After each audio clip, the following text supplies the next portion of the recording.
بسم الله الرحمن الرحيم الحمد لله رب العالمين والصلاة والسلام على سيدنا محمد وأهل بيته الطيبين الطاهرين اللهم صل على محمد وعلى محمد. Tonight's lesson we will take two maxims, and both these maxims are involved with leaving a trust with someone. When you leave amana, trust, something material, something that has value with someone. It could be cash money, it could be jewelry, it could be a house, it could be your personal computer, it could be anything else, anything that has value. Leaving it with someone. The first maxim says, قاعدة تصديق الأمين. تصديق means accepting the claim. Tasdeeq means accepting the claim. Accepting the claim of the person who's honest. Accepting the claim of the honest. A person who's ameen. We don't see in his history, in his record, any betrayal, any dishonesty, any act of theft. He has a clean record. So accepting his claim. What claim? The claim that he took care of what I left with him, and that thing is lost, stolen, let's say. Stolen or damaged. So this is a maxim. Do we take him to court? This maxim says no, you don't take him to court. As long as he's ameen, he's an honest person, you know him, and you left your object with him to keep it for you. You are traveling, going out of town, or not necessarily out of town. You left your car with him. You came back, the car is stolen. The car is damaged. Then he is not liable for that damage. He is not liable. تصديق الأمين فيما اؤتمن عليه. Now, provided that this person, when you left the car with him, you asked him, let's say, not to use it, or you assumed he's going to store it in the garage and not use it, but then he used it, so he did tasarruf. Tasarruf means using an object without permission. When someone uses an object without permission, or he used it above and beyond your permission. Such as what? You are a lawyer. You took the car to go get some milk, but instead of doing that, he went to the beach. Or you said to him, you can drive it, but he went for race with the car. He was racing with it. So you did not tell him to race. You told him, you can use it in the town whenever you needed the car. But don't go off-road. Don't go to the mountain, let's say, with it. Okay? Don't go racing with the car. Don't speed. Don't, drive it in a normal way. But he didn't. So in that case, he is going to be liable. In that case, that he misused it. Or you left the money, you left $1,000 with him, you said, please keep this money. Rather than he keeping the money in a secured place, he left it on a desk in a public place. He left it in the coffee shop on the table. He didn't put it in his bag. He didn't put it in his pocket. So he left it exposed. Then he's responsible. Though he is honest, we don't question his honesty and integrity. but he did not keep it as it should be, As its own. or as his own money. Or no, sometimes his own money, some people don't even care about their own money. But he did not follow the standard of keeping the money. So he was careless. In the case that he was careless, or he used the object above and beyond what you expected, only in these cases he is liable. Other than that, he is not liable for the damage or the theft, or if it is lost. If you ask someone to carry money for you, he's going to next door state, or he's going to Oregon, he's going to Michigan, and you tell him, please take this $2,000 to my friend, to my family. And he lost that money, according to this.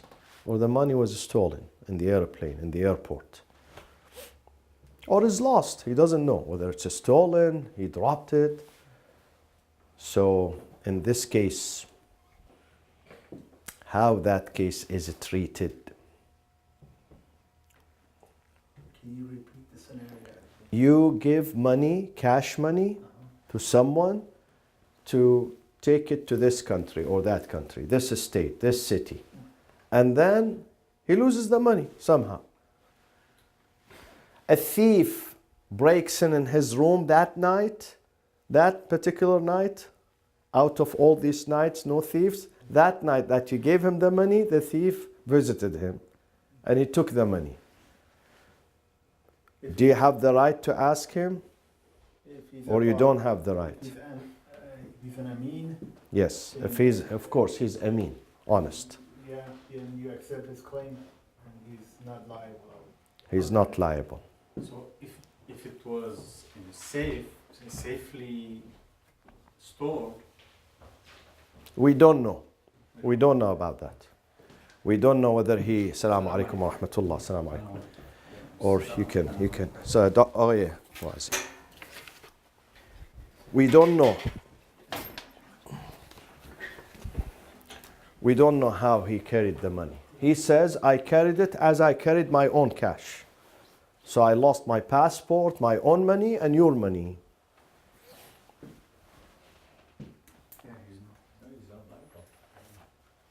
One time, 1 year in Hajj, someone was doing the Jamarat. He lost his himyan. Himyan is the special belt that you wear above the ihram. Men wear it. So he lost it. So someone else gave him his belt. He said, wear this temporarily, at least to keep your ihram on. So he gave him the belt. And this guy, he went to do the Jamarat. There were $4,000 cash in that belt. Gone. but he didn't tell him there is money. He didn't tell him. He just gave him because it was emergency. He saw him having no belt. The ihram is going down. So he took off his ihram because he already did the Jamarat. He gave it to him. And that guy, he never noticed. He never knew what is inside because he was desperate just to get something around himself. And when he went inside, he came back. You know, the opening, sometimes they were open, all of them were open. The money is gone, 4,000. So in that case, is this person liable for this theft, or he's not liable? There has to be a new maxim for the first guy, maximum of carelessness. Exactly. Exactly. The second person definitely is not liable. Number one, because he's Amin. And number two, he did not know what is there. He didn't know. Someone gave him that. He volunteered. Take mine and go. So the first person, in fact, he was careless by putting cash, that much cash in his wallet while he's going to somewhere that he knows even if you have a couple of dollars, you're going to lose them. Definitely. So there are incidents like that. Incidents like that. Now, What is the difference between this maxim, and the maxim that is we studied earlier called قاعدة الصحة? What does it state, قاعدة الصحة? Do you remember? Haj Nadeem?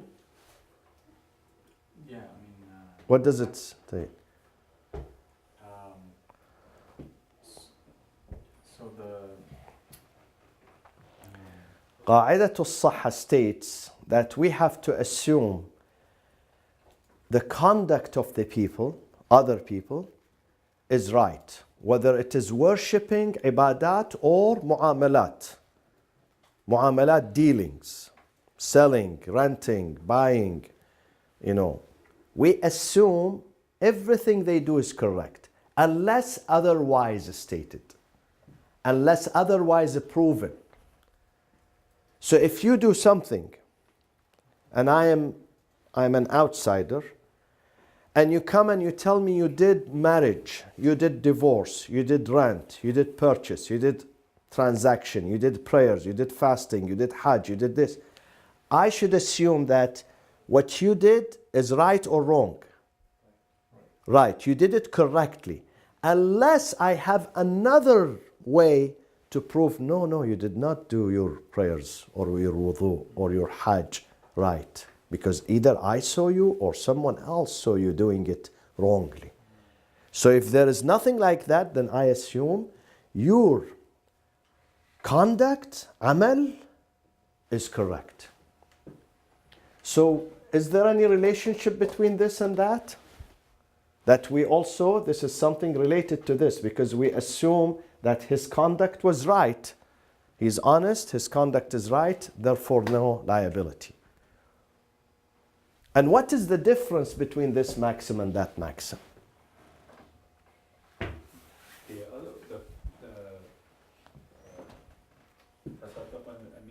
Tasdeeq, to believe. It doesn't claim that you did it right or wrong. It just says that he's not liable. Exactly. As long as he's honest. But it says something else. Tasdeequl amin. If he says, I lost the money, you gave him the money, you gave him the car, he says, I lost it. He claimed, then you have to believe in that claim. So he made a claim. Whereas in this maxim, the other one is not saying there is no claim. We assume that his or her conduct is correct without a claim. But here there is a claim. This is one difference. What is the second difference between them? Now, if you did lose it, you want to question how it was lost? Because if he lost it, it could be his fault or not his fault. And so... The second difference is that with this maxim, our judgment is related to their conduct, has nothing to do with me, to his conduct. Whereas in this one, it has to do with me, because I left some money with that person. So it is also related to me somehow. Me being who? Say, me being the person that gave the amount? Yeah, the person that gave the amount is also involved. Say, can you repeat the second difference? The second difference is that we assume in قاعدة الصحة, we always judge your conduct that belongs to you is correct. Whereas here in this maxim, I left the money with you. So it is not your money, it is my money. If it was your money, definitely I assume what you did is correct, error-free. Now in this case, it is my money, not your money. I left the money with you, but still I have to assume, because you are an honest person, that your conduct was right, you did it correctly, and still you lost the money. What does that mean? Does it make sense or not? It makes sense. You know why? Okay. We took a maxim before. The maxim says, all the behavior of the people around you, not only Muslims, even non-Muslims. Some of the jurists say even non-Muslims. We assume all their behavior is correct, unless proven otherwise. Everything they do, driving, eating, renting, buying, traveling, they do it correctly. This is our first impression. This is our first judgment of people's behavior and people's conduct, whether it is an act of worship or an act of transaction, mu'amalat. Okay? For instance, when someone comes and he says, I was not Muslim, now I became a Muslim. I don't tell him, listen, tell me, how did you become Muslim? Review it. Show me. I don't say. I assume he's correct. He's Muslim. That's it. He did it in the right way. Someone says, I got married today. I did my marriage contract myself. I should not question him. I tell him, maybe you are wrong. No, I assume that he did it correctly. He did his divorce correctly. He rented the house correctly, according to the good terms. Okay? So we have, this is called qa'idatul sahha. We judge people's conduct as being sahih and correct, unless we have another way of proving that they did it wrong. You came back from Hajj. We assume your Hajj is correct. Okay? Now with this one, this is related to that. Because when you leave money with someone, you left your money, you left your jewelry, you left your keys, and then he comes and he says, it's not with me. It's not with me. We assume that he took care of it correctly. We should assume that. Because he's Ameen. He's Ameen. So when we say Ameen, so once we trust that person, we consider that because we trust him. Exactly, exactly. Right? Yeah. Because he's Ameen, and therefore we assume that he took good care of the money. But the money, tragedy. It's a tragedy. Qada and qadr. Sometimes you take good care of something, but still it's thrown in the, ocean, whatever. Are you with me? Dr. Ali? Yeah. Did it make sense, Habibi? Yeah, I guess I'm trying the second point to see the difference. The second point, I'll elaborate. The second point, the first point is that even if they don't make any claim, qa'idatul sahha, we assume everything they did is correct. Right. Okay. But in this one, he's also making a claim that I lost it and I'm not guilty. So this is something we have, that he's making a claim, therefore we have to accept his claim. The second difference is that when people lose their money, in this case, qa'idatul sahha, it is their money. Someone, let's assume I am working in an insurance company. I am an insurance agent. And someone comes and he says, there was a fire in my house. My house is burned down. Okay? Then, Islamically, I have to accept his claim that it was real fire, natural fire, not him. He was not the cause. He was not the reason. Okay? So, the money, the house is his house. But still I have to believe in the authenticity of his claim. In this case, the house or the money is not his, is mine. But still I have to believe that what he's telling me is correct. That is the difference. So the difference is obvious now? Yeah. In the first case, the property is his property. Has nothing to do with me. Right. It's his property. But still I have to judge that he dealt sahih, correctly with his. Right. In the second case, it's my property, it's my house, it's my car, it's my money. It was with him. Right. And then he says, I lost it. But still I have to believe in his integrity. Now, what are the evidences of this maxim? There are three evidences. Evidence number one is riwayat. Number one, al-riwayat. We have several riwayah, and these riwayat are stored in a chapter called al-wadi'ah. Al-wadi'ah means the trust. When you leave something with someone, called wadi'ah. And one of them is muwathaqa. The riwayah is muwathaqa. Muwathaqa. Then the guy, his name is Mas'ada. Muwathaqatu Mas'ada. What does it say? It's from Imam Ja'far al-Sadiq alayhi salatu wassalam. قال رسول الله صلى الله عليه وآله وسلم ليس لك أن تتهم. This is hadith of the Prophet. ليس لك. It's not for you. I'll translate it slowly so you write the hadith. ليس لك.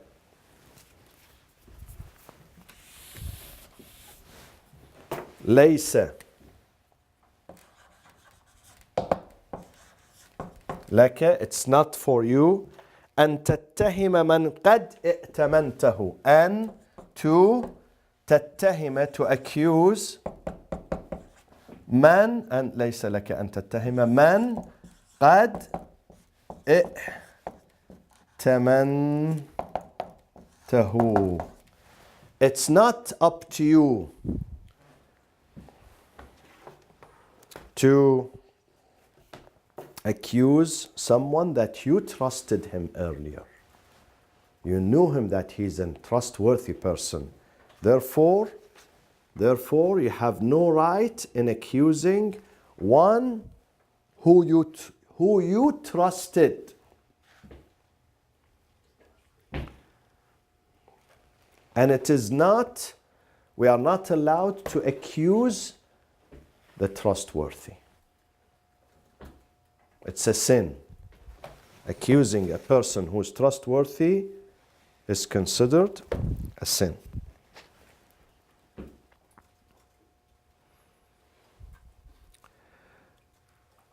Unless we have two cases. That he did tasarruf. Where is tasarruf? He dealt with it in an inappropriate way.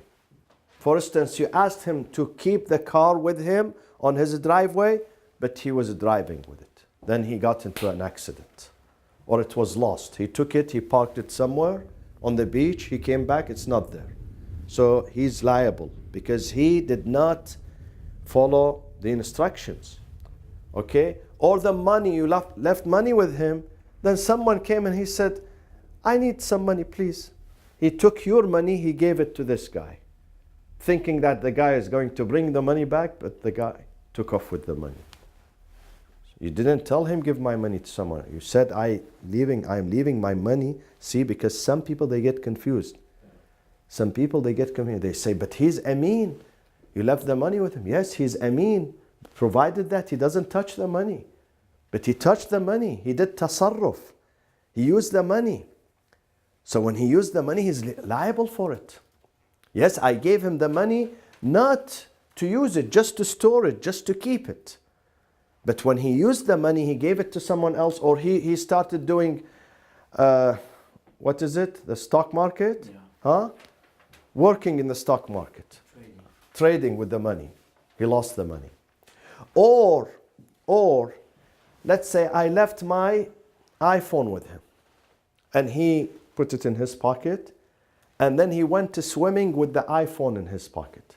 So definitely it's his fault. He's Ameen, definitely. But he did not act wisely. He went swimming with my iPhone in his pocket. So he endangered this.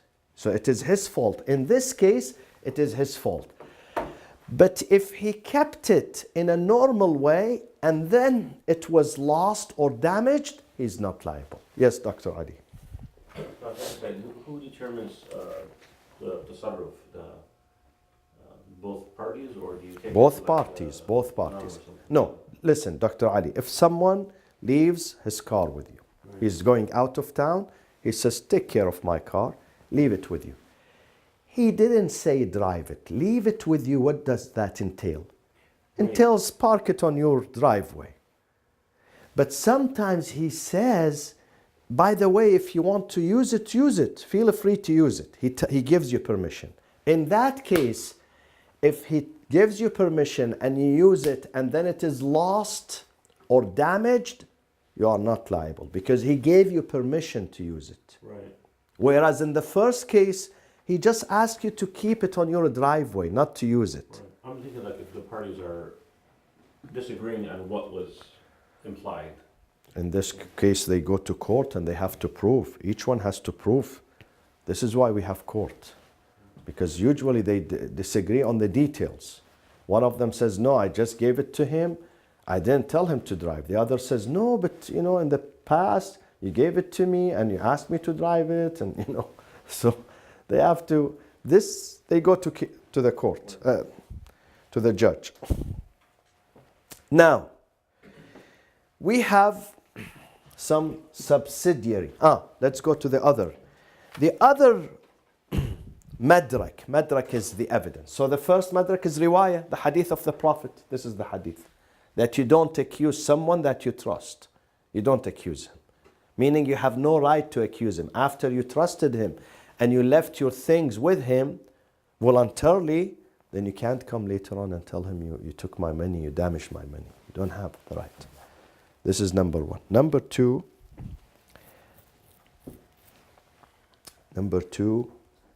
it is at-tasalum. What is tasalum? We studied tasalum before. Tasalum means agreement. So what is the difference between tasalum and ijma'? Ijma' is an agreement too. Tasalum is 100%. Exactly. Ahsant. Izzi has a sharp memory, mashallah.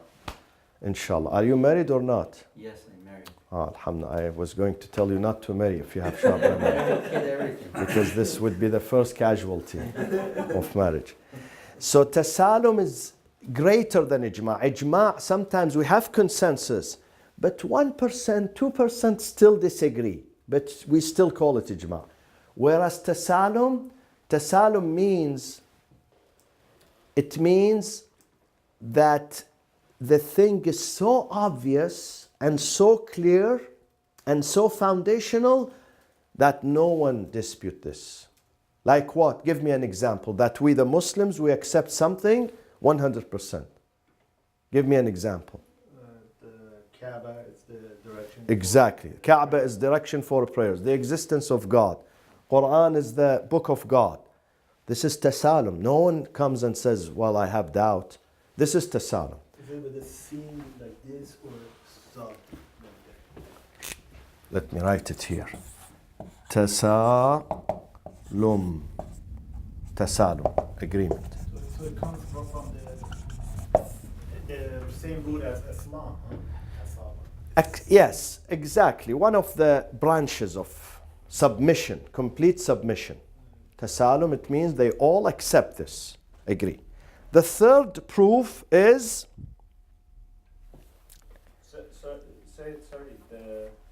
How is this the salam? It's so obvious. What's so Yeah, obvious yeah. about it?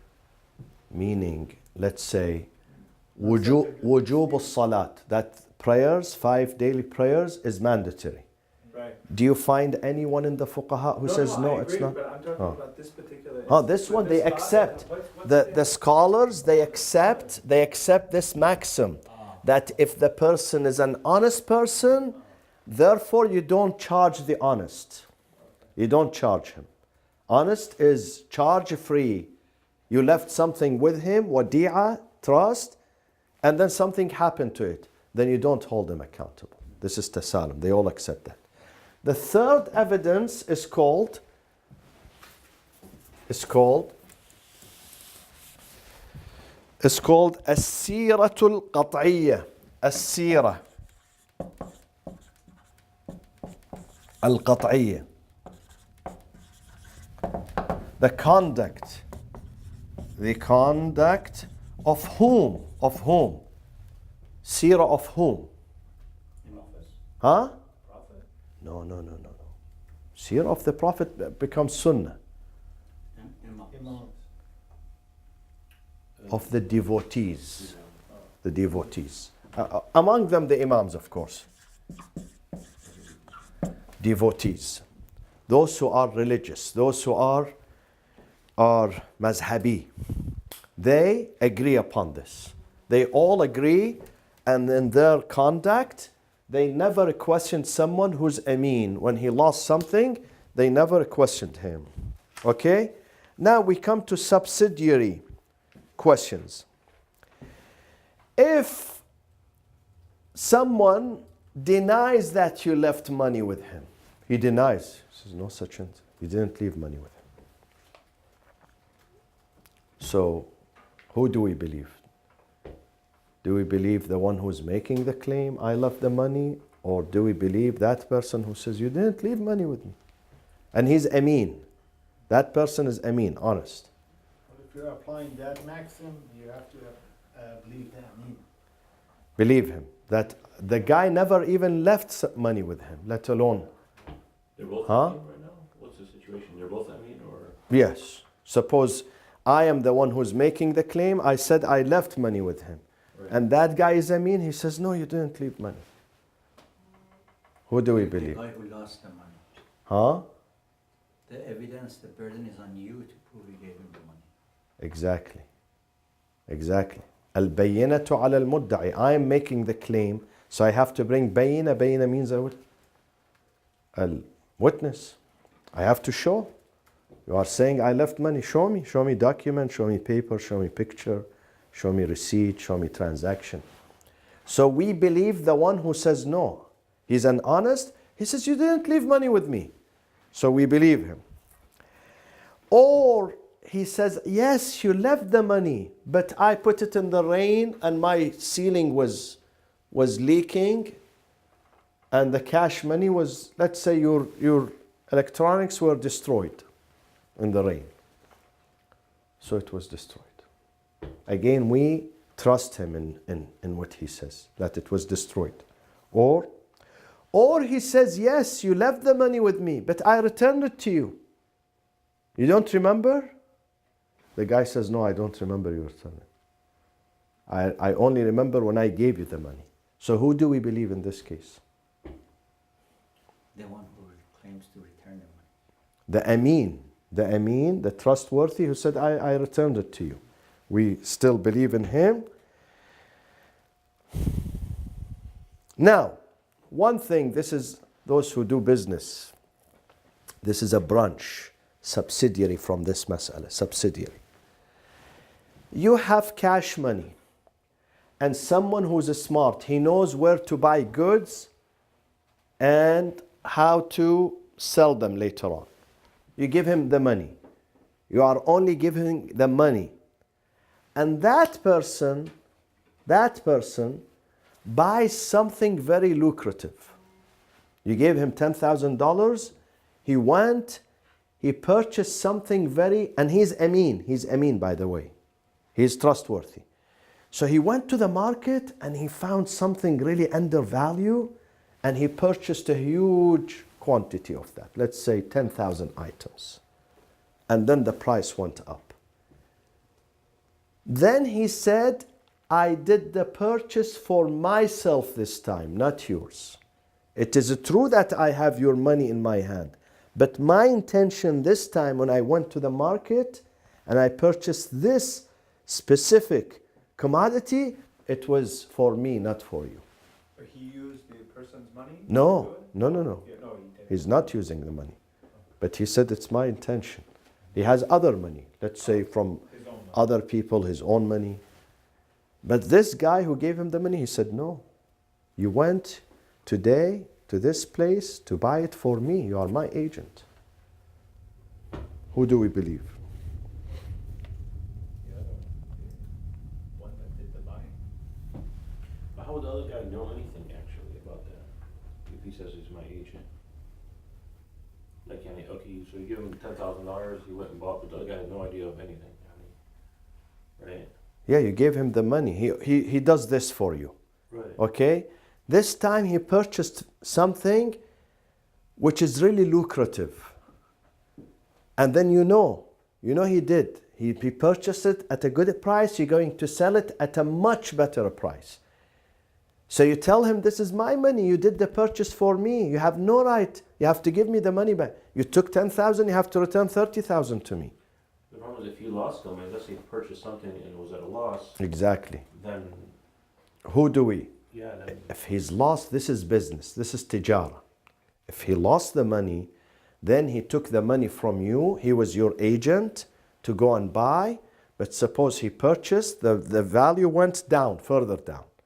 So he lost. yeah. He lost. Okay, so you are the loser. It's Yeah. your money. But this is something different.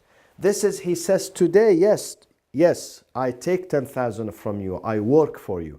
But today when I went to the market, I went with the niyyah intention of doing the business myself for myself, not for you. Then you have to believe him. And then he made a good profit, good profit. No, then you But believe him though. Yeah, I mean, you're just still owing the money that you took. Exactly. Yeah, I mean, If he's an honest, then in this thing, because I trusted him, he's honest, he works for me. So maybe that was his real intention to do business for himself today, not for me. Maulana, yeah, I mean, the money is still there. I mean, he didn't lose the money. No, he didn't lose, but you missed the profit. He made a huge profit that day out of this purchase. Huge profit. Let's say he made $50,000. And he's not sharing it. He's not sharing. He says, all for me, because my intention was today the business was my business, not your business. You have to trust him. Well, that depends on their agreement. They have an agreement They have an agreement. in place that if you're on the clock, if you can't work for me, You give him whatever you are, $10,000. You tell him whenever you see something worth it in the market, which is going to make a profit, please buy it for me, and then I will give you 10%, let's say. Okay? But you did not tell him today or tomorrow or this product or that product. So he goes to the I market. didn't specify. You didn't specify. So that's his money. But it happens. You know how much it happens? They come here. That's all it- I see people here disagreeing that you took my money, you purchased this with my money, and now you tell me this was for you. So this is again one of the places that we tasdeequl amin, we accept his claim. We have another maxim. Should we go to it? It's 38 minutes. Do you have energy or not? The other maxim is called al-i'timan. Qa'idatul i'timan. And what is the difference between this one that we are taking right now and the one we took earlier? Qa'idatul al-i'timan. The trust. What does that mean? What does this maxim mean? This maxim means that عدم كون الأمين ضامنا, that someone who's trustworthy is not liable. What is the difference between this and the one before? There is a slight difference if you can detect the difference. This one says someone who is a trustworthy is not liable if something happens to your trust with him. So trustworthy is Amin. Yes, Amin. And if something happened to your amana, it is lost, stolen, damaged, gone, then he's not responsible. He's not liable. What is the difference between this and the one before? Isn't that in Tasdiq al-Amin you have to accept their claim, but in this one you already assume that? Exactly. In this one, right from before, you know this maxim, that if I enter into the bazaar, the market, I know that someone who's Amin is not liable. Whether he makes a claim or he doesn't make claim, right from the beginning. I know the rules that if I deal with someone who's Amin, then if he loses my money, he is not liable, even if he doesn't make a claim. let alone make a claim and going after him. No. Even if he doesn't make a claim, I know right from the beginning, before I do business, I know that someone who's trustworthy, I don't even bother to go after him and call my attorney and tell him, no. Lost the money, lost, خلاص. وده حافظ. Recite Surah Al-Fatiha. So this always precedes the other one? This one precedes the other one. This one comes number one. Number two is when he loses it, he claims that, well, he comes and gives me some justifications and I have to believe, not to believe, ask him. No. This one comes before. That a trustworthy, عدم كون الأمين ضامنا. The Amin is not ضامن. Is not liable. He's not ضامن. يا ضامن أهو. Huh? He's not ضامن. He's not liable for anything. Okay. Now, who is the Amin?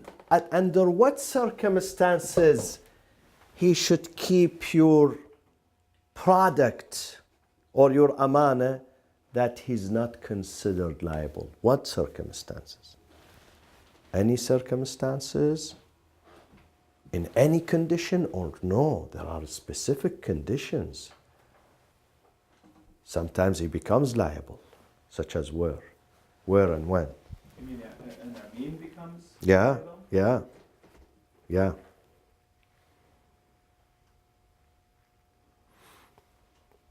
Yeah. In the case of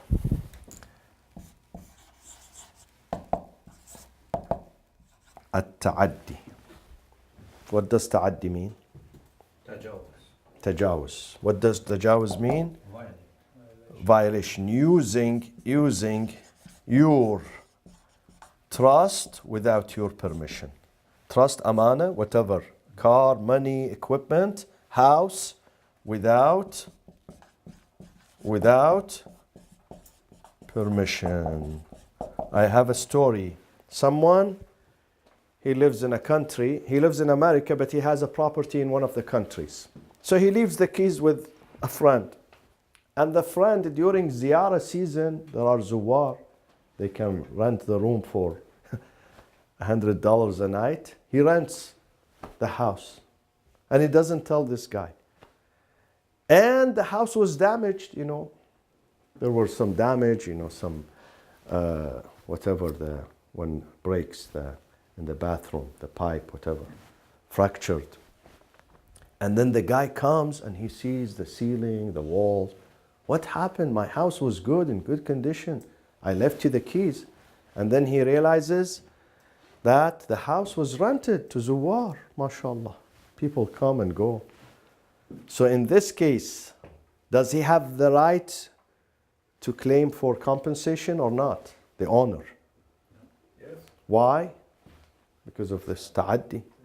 I gave you the keys just to look, you know, to keep an eye on the house, not to, you know, bring people inside. So what's the difference between ta'addi and tasarruf?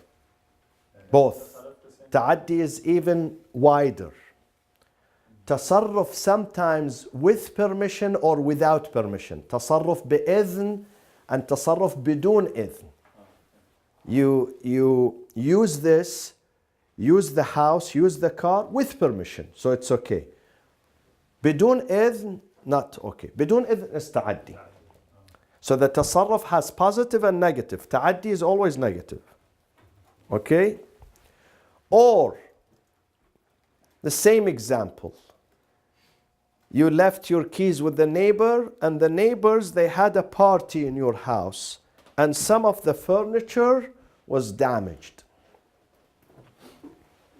They left the keys with you not to have a party, but you had a party and some of the furniture is damaged. In this case, this is ta'addi. This is ta'addi. You are, even though you are honest. Some of the honest, they do stupid things.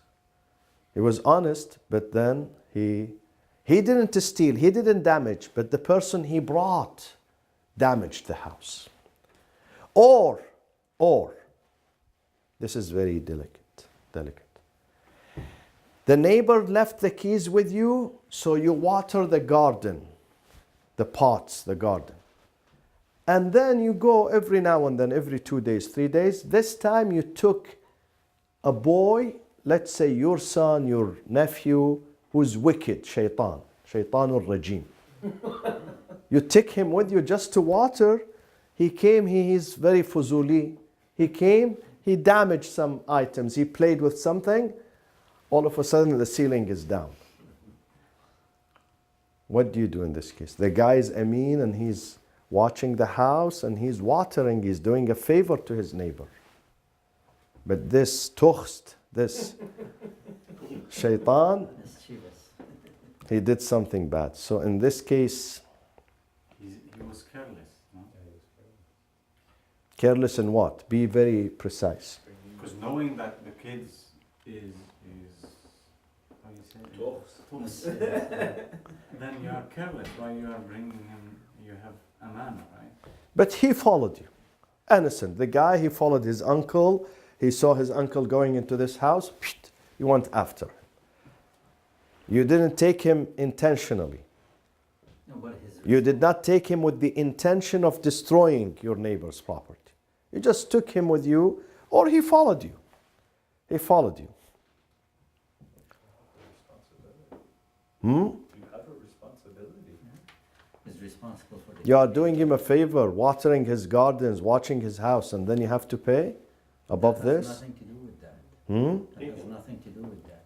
He's To do it. responsible for the behavior of the child. Right. Has He nothing to knows do that with that his child is a doing favor liability. to his neighbor. Yeah, he knows, but then he can forgive him, the other one, if he knows the situation. Now, if you take the child, knowing the child is a troublemaker, and despite that you take him with you to this house, maybe you have a right that you are responsible to repair the damage. But suppose you went, the door was open, he followed you, and you did not even notice. It happens, huh? It happens sometimes, believe me. It happens. In this case, is this an accident, or this is premeditated act?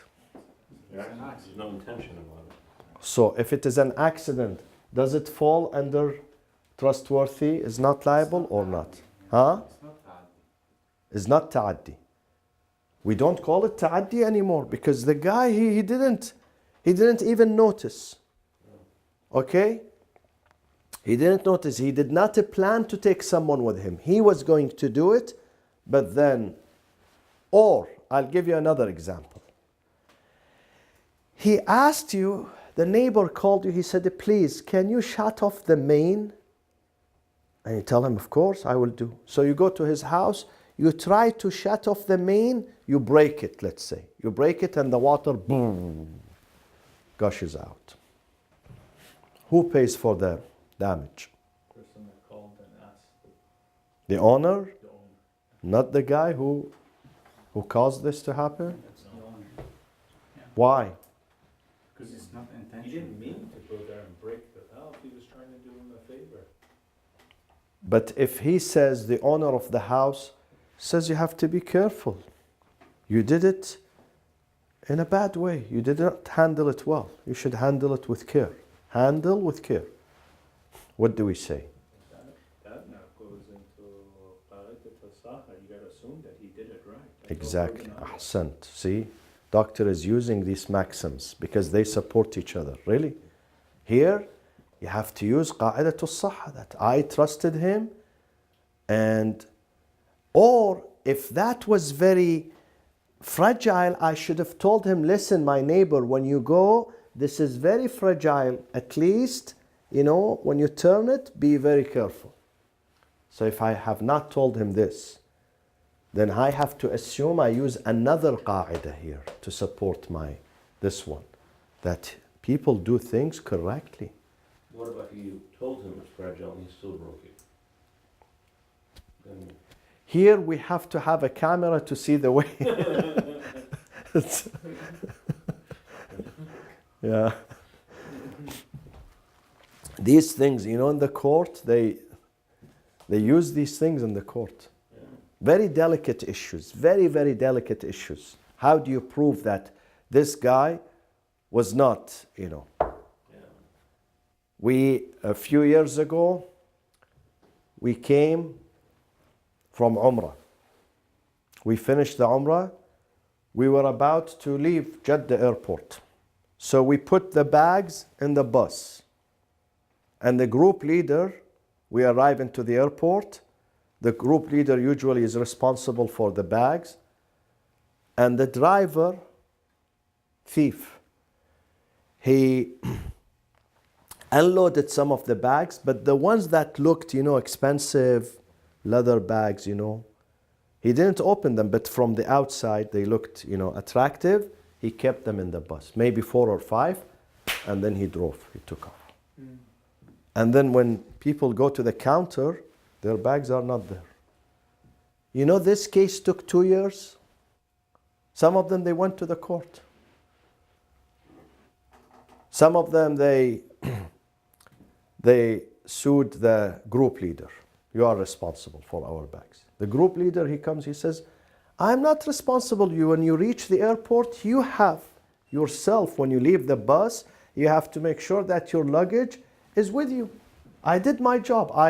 I followed the itinerary. I put you in this hotel, in that hotel, in this airplane, that airplane, this food, that food. But this is not my job to make sure that, you carried your bag, this is your bag. This is not my job. It took 2 years. So these things sometimes, who do you hold? And they don't know the driver. The driver, he claims it's not. The driver, they captured him, of course. But he says, it's not with me. I unloaded everything. Everything on the pavement, and then I took off. So these things, they happen. These things happen. Okay. And again, the madrak for this is the riwayah. Riwayah of Amir al-Mu'mineen, لَيْسَ عَلَى الْمُؤْتَمَنِ ضَمَانٍ. We conclude with this riwayah. لَيْسَ, I put it here. Yes, it's almost like this. لَيْسَ, but let me, عن أمير المؤمنين. أمير المؤمنين علي بن أبي طالب عليه الصلاة والسلام. لَيْسَ على, it's not above the trustworthy liability. لَيْسَ على الْمُؤْتَمَنِ ضمان. There is no liability for someone who is trustworthy. السلام عليكم ورحمة الله وصلى الله وسلم على سيدنا محمد وأهل بيته الطيبين الطاهرين. السلام عليكم.